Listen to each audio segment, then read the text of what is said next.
Hello everyone, this is Ram here and I welcome to all Tramtech classes YouTube channel. तो पिछले lecture में हमने riveted joint में देख लिया था इसके एजम्पशंस और इसके फेलियर मोड भी देख लिए थे कि किन किन कंडीशंस में रिवेटेड जॉइंट फेल हो जाता है। ठीक है, उनमें से हमने बताया था कि आईएस कोड के अकॉर्डिंग अगर डिज़ाइन किया जाए तो उसमें से कुछ फेलियर से बचा जा सकता है। ठीक है, और बताया था 3 फेलियर जिनको डिज़ाइन करके उनकी स्ट्रेंथ पता करके हम उनके अकॉर्डिंग डिज़ाइन करते हैं तो वहाँ पर रिवेटेड कनेक्शन सेफ होता है। ठीक है, तो बताया था 3 फेलियर जिनके लिए हमें कैलकुलेशन की ज़रूरत होती है। ठीक है, उन फेलियर का वो फेलियर हैं share failure in rivet. Rivet में शेयर फेलियर होता है, इसको कैलकुलेशन द्वारा शेयर फेलियर इन रिवेट। ठीक है, shear failure in rivet. Next one है बेयरिंग फेलियर इन रिवेट। ठीक है, bearing failure in rivet, bearing failure in rivet. Next one है tearing failure in plate. Plate में क्या बताया था, टेयरिंग फेलियर होता है, tearing failure in rivet, failure in rivet. ठीक है, पहला क्या बताया था, शेयर फेलियर इन रिवेट। ये शेयर फेलियर बताया था कैसे होता है, जैसे कि दो प्लेट हैं, मान लेते हैं ये लेफ्ट जॉइंट है। ठीक है, लेफ्ट जॉइंट है, ये लेफ्ट जॉइंट है। ठीक है, ये लेफ्ट जॉइंट है, जहां पर कनेक्शन किया गया है रिवेट द्वारा। ठीक है, ये रिवेट का ये रिवेटिंग की गई है। ठीक है, यहां पर लोड लगने की वजह से लोड लगा और फेलियर, यहाँ पर फेलियर आ गया कि क्या हुआ, वहां पर रिवेट जो था बीच से रिवेट टूट के अलग अलग हो गया। ठीक है, रिवेट कैसे टूट गया, इसका आधा पार्ट ये है और आधा पार्ट ये। ठीक है, यहाँ पर रिवेट लगा था, आधा पोर्शन ऊपर रह गया। ठीक है, इस पार्ट में, और सेकेंड वन इस पार्ट में। ठीक है, यानी कि रिवेटिंग फेलियर यहाँ पर हो गया। रिवेटिंग फेलियर में कौन सा फेलियर, शेयर फेलियर। ठीक है, बेयरिंग फेलियर इन प्लेट, यानी बेयरिंग कैपेसिटी उसकी कम है, इसकी वजह से फेल हो गया। तो क्या करते हैं वहां पर रिवेट का डायमेंशन या बोले डायमीटर यानी डायमीटर को बढ़ा देते हैं, इंक्रीज करके बचा जा सकता है। नेक्स्ट वन है tearing failure in plate. Tearing failure in plate बताया था कि ये मान लेते हैं कोई प्लेट है, ये कोई प्लेट है जहां पर ये रिवेट्स हैं लगे हुए। ठीक है, रिवेट्स, इनकी फेलियर कैसे हुई, फोर्स लगने की वजह से इनमें ये सीधा क्या हो रहा है, यहाँ पर फेलियर हो रहा है। टीयरिंग यानी टूट के अलग अलग हो जाना। ये जो होल्स हैं फेल होके हमें ऐसे दिखाई देगा, ये है, ये होल्स है, इधर का प्लेट है। ठीक है, और ये प्लेट अलग अलग हो गए, इसे कहते हैं टीयरिंग फेलियर। ठीक है, तो shear failure, strength in shear failure, strength in bearing strength in rivet, strength in divide due to shear and varying strength और टीयरिंग स्ट्रेंथ इन प्लेट। इन तीनों को कैलकुलेशन देखते हैं कि कैसे कैलकुलेट किया करते हैं। ठीक है, तो स्टार्ट करते हैं। Strength in divide in shear. ठीक है, strength in rivet in shear.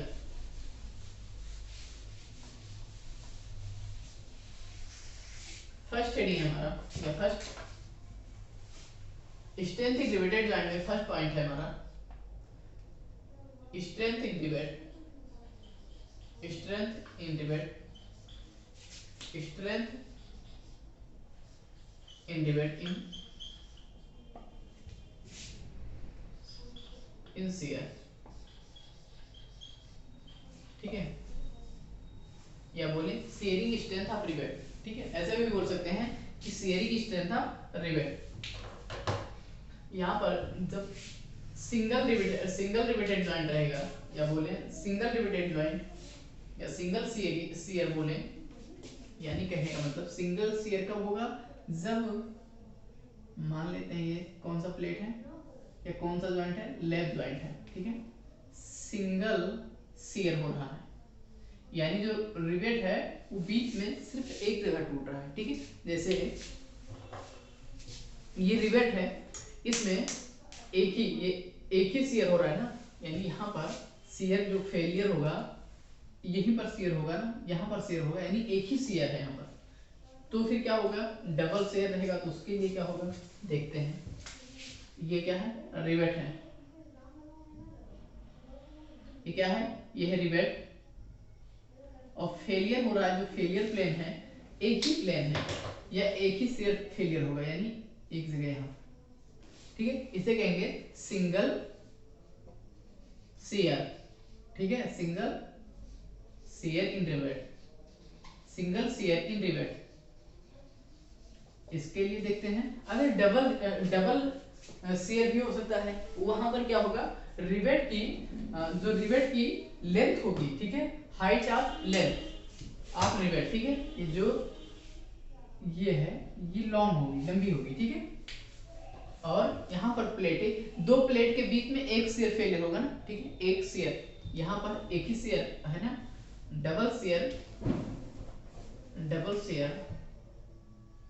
देख सकते हैं, यहाँ पर ऐसे होगा, मान लेते हैं, ठीक है।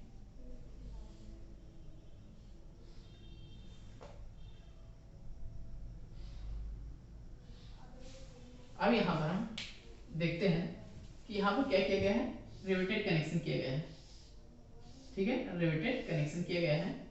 ये रिवेट है, ये भी रिवेट है। यहाँ पर हमको देखने को मिल रहा है, ये एक प्लेट हो गया, ठीक है, ये एक प्लेट हो गया, ये दूसरा प्लेट हो गया। पहला प्लेट कहाँ है, पहला प्लेट ये हो गया, दूसरा प्लेट ये हो गया, ठीक है, तीसरा प्लेट ये हो गया।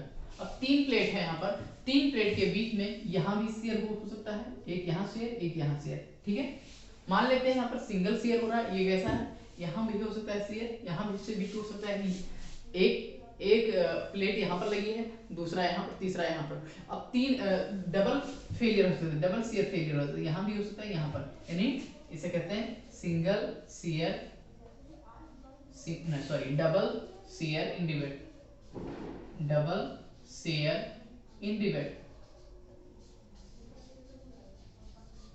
ठीक है, डबल शेयर इन रिवेट। अब यहाँ पर देख लेते हैं कि शेयर स्ट्रेंथ इन रिवेट कैसे कैलकुलेट करते हैं।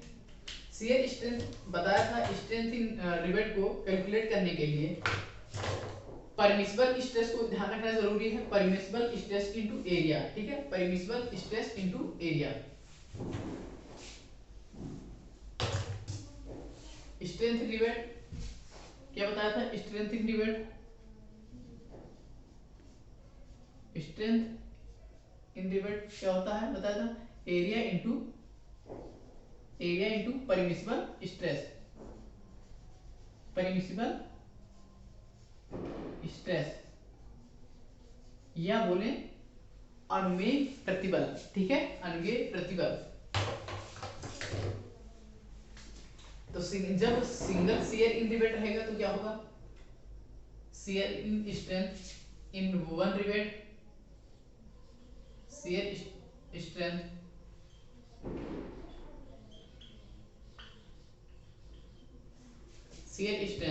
In strength of one rivet, ठीक है। वन रिवेट के लिए क्या होगा, वन रिवेट एक रिवेट के लिए ज्ञात करेंगे स्ट्रेंथ, तो एरिया ऑफ वन रिवेट, एक रिवेट का क्या लिख रहे हैं, shear strength of one rivet, एक रिवेट की स्ट्रेंथ मजबूती देखने वाले हैं यहाँ पर, यानी सामर्थ्य। तो क्या लिखेंगे, एरिया लिखेंगे, एरिया ऑफ वन रिवेट, ठीक है, into permissible stress, into permissible stress. Permissible stress हमने देख लिया था कि शेयर में कितना होता है, बेरिंग में कितना होता है, टेरिंग में कितना होता है, सबके लिए अलग अलग परमिसिबल स्ट्रेस को देख चुके हैं, ठीक है, ऑलरेडी परमिसिबल स्ट्रेस। तो क्या होगा, एरिया एक रिवेट का एरिया कितना होगा, pi by four d square यानी diameter of rivet into permissible stress. Permissible stress को कैसे डिनोट करेंगे, शेयर के लिए इसे करेंगे टाउ v इंटू एफ। ये क्या है, ये शेयर परमिसिबल स्ट्रेस, ठीक है, और ये क्या है, एरिया ऑफ रिवेट, ठीक है, एरिया ऑफ रिवेट। यहाँ पर लिखेंगे एरिया ऑफ रिवेट, ठीक है, रिवेट का एरिया, ठीक है। तो ये हो गया एक रिवेट के लिए, एक रिवेट के लिए अगर लिखें यहीं पर shear strength of, shear strength of n rivet, यानी बोले एन रिवेट के लिए नंबर शाफ्ट, या एक रिवेट के लिए एक हो गया, एक का लिख दिए, एन नंबर शाफ्ट पहले रिवेट के लिए तो एन से मल्टीप्लाई करा देंगे, ठीक है। Strength of n rivet, n rivet तो एन से मल्टीप्लाई कर देंगे, एन क्या है, नंबर्स ऑफ रिवेट है, pi by 4 d square into permissible stress, permissible stress tau v f. Shear strength याद करने लिए लिख रहे हैं, इसलिए ये परमिसिबल शियर स्ट्रेस होगा, ठीक है।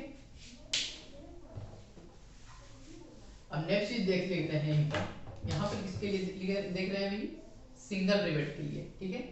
शियर या सिंगल शियर इन रिवेट, जहां पर सिंगल शियर हो रहा है, सिंगल शियर इन रिवेट, सिंगल शियर इन रिवेट, ठीक है, सिंगल शियर इन रिवेट। देखिए नेक्स्ट पॉइंट है हमारा, अगर बोले डबल शियर हो रहा है रिवेट में, ठीक है, यानी 3 प्लेटें हैं तो वहां पर डबल शियर हो रहा है, तो लिखेंगे डबल शियर इन प्लेट। तो उसके लिए क्या फार्मूला होता है, वहां पर कुछ नहीं होगा, बस 2 से मल्टीप्लाई होगा, यानी एक शियर हो रहा था यहाँ पर, यहाँ डबल शियर फेलियर हो रहा है, ठीक है। तो इसलिए दोनों का शियर स्ट्रेंथ क्या करेंगे, तो लिखेंगे यहाँ पर shear strength in, shear strength of one rivet, shear strength of one rivet, shear strength of n rivet, ना सॉरी वन रिवेट, तो एन सॉरी 1 इंटू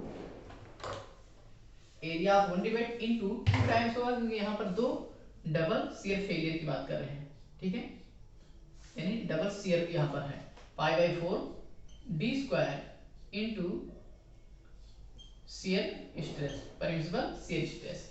यहाँ पर 2 मल्टीप्लाई करने का क्या रीजन है, यहाँ पर डबल शियर है, डबल शियर है, यहाँ पर जो फेलियर के चांसेस हैं वो 2 जगह हैं, 2 जगह शियर फेलियर हो सकता है, ठीक है, डबल ड्यू टू, क्यों 2 लिख रहे हैं, क्योंकि डबल शियर हो रहा है, ठीक है।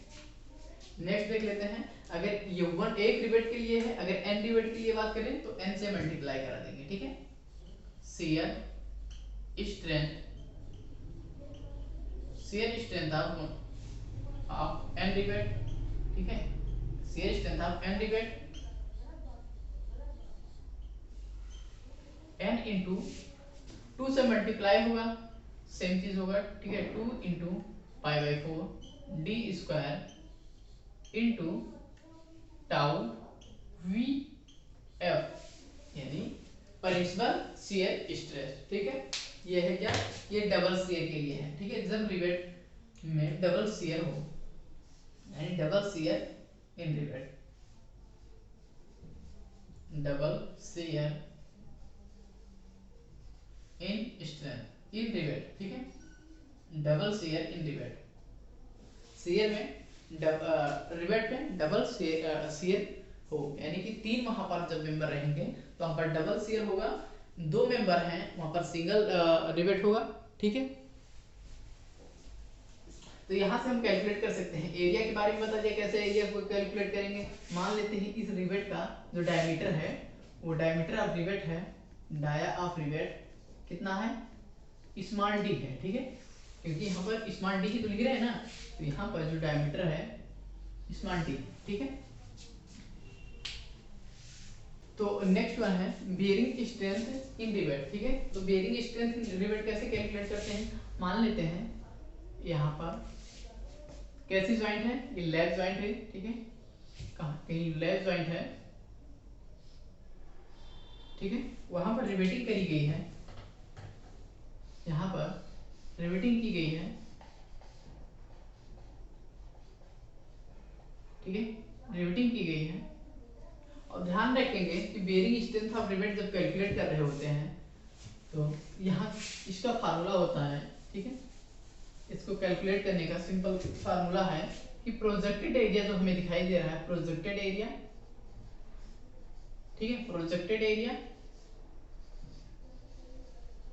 इनटू स्ट्रेंथ यानी कि मजबूती, सामर्थ्य, ठीक है, projected area into projected area into permissible stress, यहां पर लिखेंगे परमिसिबल स्ट्रेस, परमिसिबल स्ट्रेस, ठीक है, परमिसिबल स्ट्रेस। तो इसके लिए प्रोजेक्टेड एरिया क्या हमको दिखाई देगा, अगर हम प्रोजेक्टेड एरिया इसको देखें तो इसकी जो थिकनेस होगी, या इसकी बात करें, इसकी डायमीटर जो होगा, ये जो हमको थिकनेस दिखेगा डी, ये जो डायमीटर ही होगा ना, वही तो हम क्यों प्रोजेक्टेड करके देखेंगे, उसको कट करके मान लो देख रहे हैं, ठीक है, उसको कट करके देख रहे हैं तो क्या हमें दिखेगा, डायमीटर ये, और उसके बाद में ये लेंथ यानी ये दिखेगा, प्रोजेक्टेड एरिया इनटू लेंथ, ठीक है, sorry, projected area into length. लेकिन ध्यान रखेंगे कि इनमें से जो मिनिमम थिकनेस होगी वो लेंगे T1 या T2, मान लेते हैं ये T1 है, ठीक है, ये T1 है और ये T2 है, इसकी जो थिकनेस है T1 T2 है, दोनों प्लेट की थिकनेस है T1 T2 है, इनमें से जो मिनिमम वैल्यू होगी उसी वही लेंगे, यानी कि diameter of rivet into T1 या T2 में से दोनों एक, जो जिसकी वैल्यू मिनिमम होगी। तो यहाँ पर हम लिखेंगे strength of, yes, bearing strength of one rivet, ठीक है, bearing strength of one rivet, bearing strength of one rivet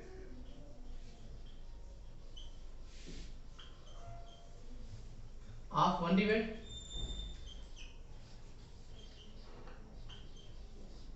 bearing strength of one rivet क्या होगा, प्रोजेक्टेड एरिया डी इंटू, बताया दोनों में से थिकनेस जो मिनिमम होगी, थिकनेस ऑफ प्लेट यानी T minimum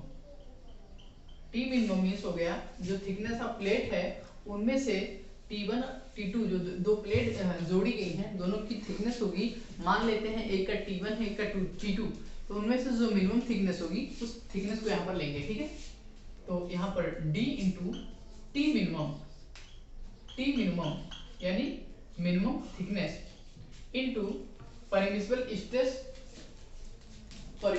stress of rivet in shear, ठीक है ना, इन बेयरिंग, ठीक है, तो यहाँ पर बेयरिंग को डिनोट करेंगे tau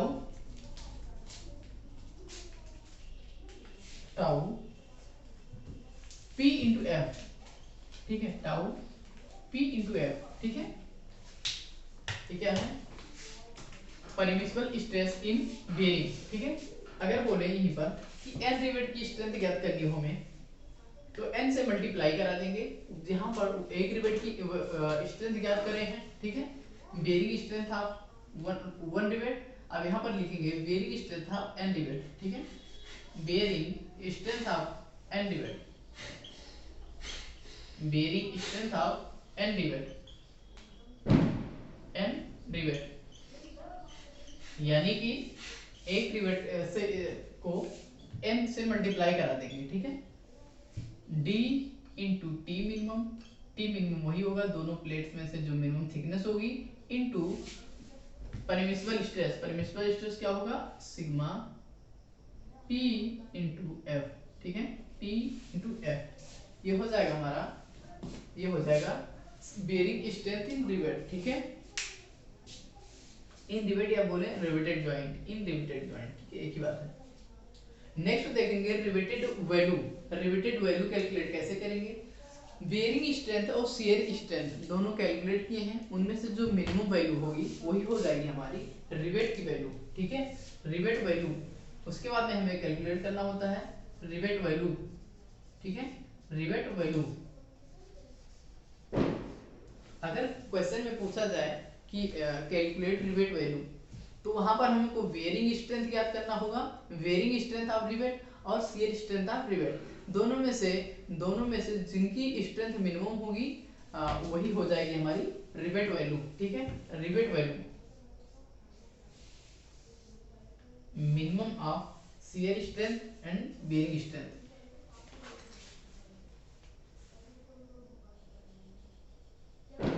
Minimum value of shear strength and bearing strength. Shear strength and bearing strength.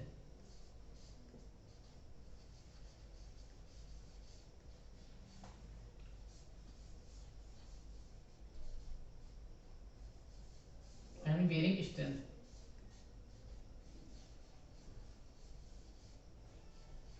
ठीक है, दोनों में से मिनिमम वैल्यू होगी वही रिवेट वैल्यू, उसे कहेंगे रिवेट वैल्यू, या वही रिवेट वैल्यू होती है। क्योंकि अगर मान लेते हैं कि शियर स्ट्रेंथ की वैल्यू आ गई, मान लेते हैं कोई वैल्यू आ गई, मान लेते हैं 100 किलो न्यूटन, ठीक है, और बेरिंग स्ट्रेंथ की वैल्यू आ रही है 90 किलो न्यूटन, तो हम डिजाइन किसके लिए करेंगे 90, सॉरी इसमें प्रोवाइड कितना करेंगे, स्ट्रेंथ कितना मानेंगे 90 किलो न्यूटन, यही रिवेट वैल्यू मानेंगे। ठीक है, रिवेट वैल्यू 90 किलो न्यूटन है। 90 किलो न्यूटन के ऊपर कोई भी लोड ना अप्लाई किया जाए, क्योंकि ये फेल हो जाएगा।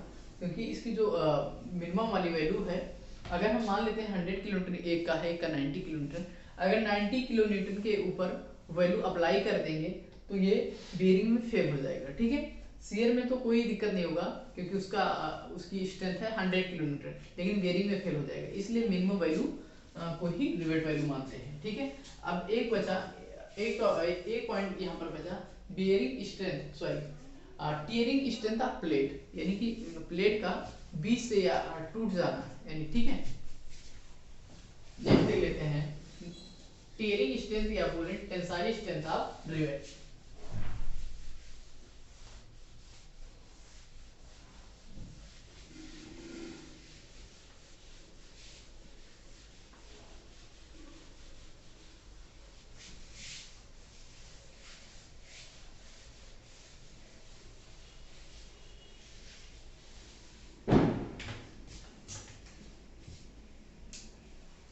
नेक्स्ट पॉइंट बचा third point, tearing and tensile strength.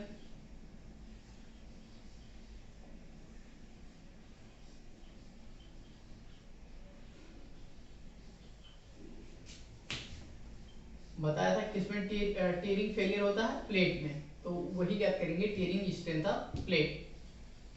ठीक है, टियरिंग स्ट्रेंथ ऑफ प्लेट।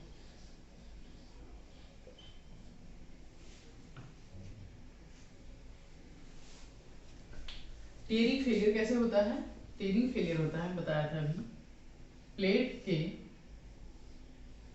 जो क्रिटिकल सेक्शन होता है,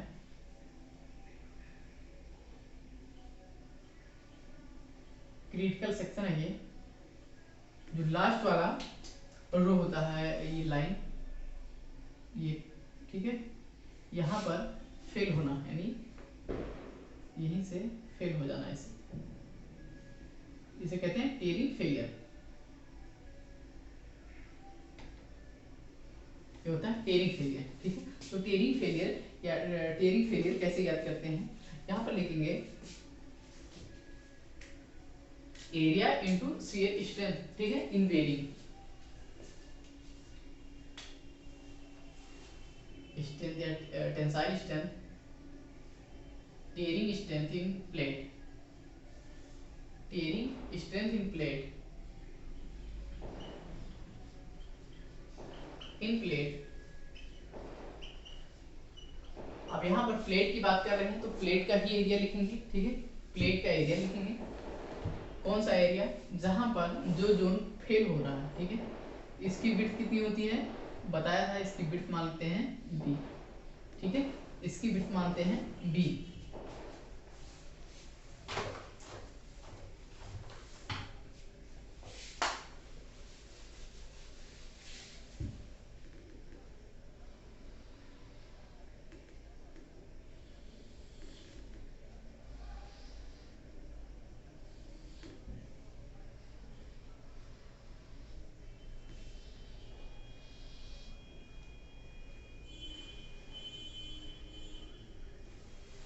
bearing strength in plate, sorry tearing failure in plate. ठीक है, टियरिंग फेलियर इन प्लेट।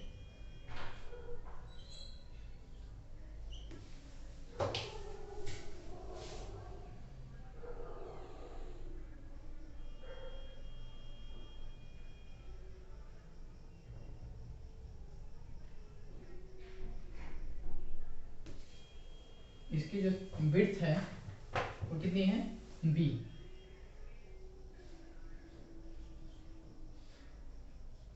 इसकी विड्थ है जो, या आप बोले चौड़ाई इसकी जो है वो b है।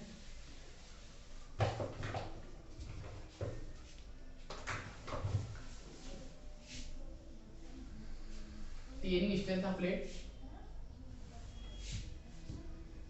विड्थ यानी ये चौड़ाई b into b minus b into क्या होगा, t होगा, ठीक है, यानी थिकनेस।